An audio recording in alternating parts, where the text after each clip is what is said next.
O sorriso que não era meu. O restaurante estava cheio daquele brilho artificial que só os lugares caros conseguem ter. Velas tremeluzindo em mesas impecáveis, talheres de prata alinhados como soldados. O murmúrio baixo dos garçons servindo vinho como se fosse água benta. Era nosso aniversário de 10 anos. Ou pelo menos era isso que eu achava. Ele chegou atrasado, como sempre, mas dessa vez com um sorriso que não era para mim. Trazia consigo aquele cheiro de colônia nova, o mesmo que eu havia comprado para ele no Natal passado, mas que ele jamais usará na minha frente. Sentou-se à mesa, os dedos tamborilando no guardanapo de linho, os olhos escorregando para algum ponto atrás de mim. Desculpa o atraso, amor, disse sem me olhar. Não respondi. Apertei a taça de vinho com força demais, sentindo o cristal gelado quase ceder sob meus dedos.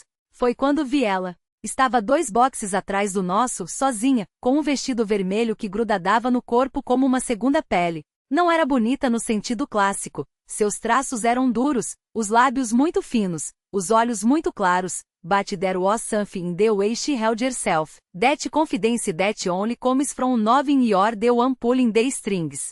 Ela sorriu para mim. Um sorriso lento, quase piedoso. Meu marido limpou a garganta. Você não vai pedir nada? Perguntou, folheando o cardápio com uma urgência que não condizia com a situação. Já pedi, menti. Ele franziu a testa, mas não insistiu. Em vez disso, tirou o celular do bolso, digitou algo rápido. O telefone dela vibrou na mesa ao lado. Vi quando ela o pegou, quando os dedos dela deslizaram pela tela, quando os lábios se curvaram em resposta. Você está falando com quem? Perguntei, a voz mais firme do que eu esperava. Ele ergueu os olhos, surpreso, como se tivesse esquecido que eu estava ali. Com o João. Trabalho, respondeu, guardando o aparelho com um movimento brusco. João não responde tão rápido, disse, tomando um gole de vinho. E ele não usa esmalte vermelho. O garfo que ele segurava caiu no prato com um estalo. Os olhos dele se estreitaram, não de culpa, mas de irritação. Como se eu estivesse estragando algo. Você está pirando, cara, murmurou, baixando a voz. Não vamos fazer isso aqui. Não concordei, colocando a taça na mesa com cuidado. Vamos fazer em casa. Ele não disse nada. Só olhou para trás, uma vez como se buscasse salvação. Ela já não estava mais lá. Paguei a conta enquanto ele fingia ir ao banheiro. Saímos em silêncio, o ar frio da noite batendo no rosto como um tapa. No estacionamento ele parou ao lado do carro, as chaves girando entre os dedos. Eu não vou entrar nesse jogo, disse, finalmente. Se quiser discutir, marca uma terapia.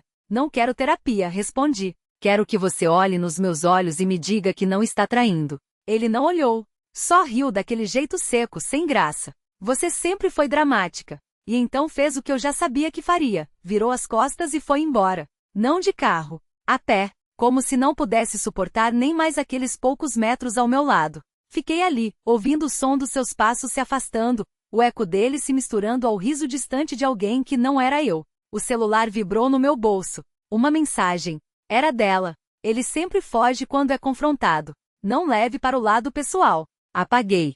Bloqueei. Entre no carro. E pela primeira vez em 10 anos, não olhei para trás. O motor rugiu baixo, um som surdo que abafou o resto do mundo. As mãos tremiam levemente no volante, mas apertei os dedos até as unhas doírem, como se a dor pudesse me ancorar ali, naquele instante, e não na espiral de pensamentos que girava dentro da minha cabeça.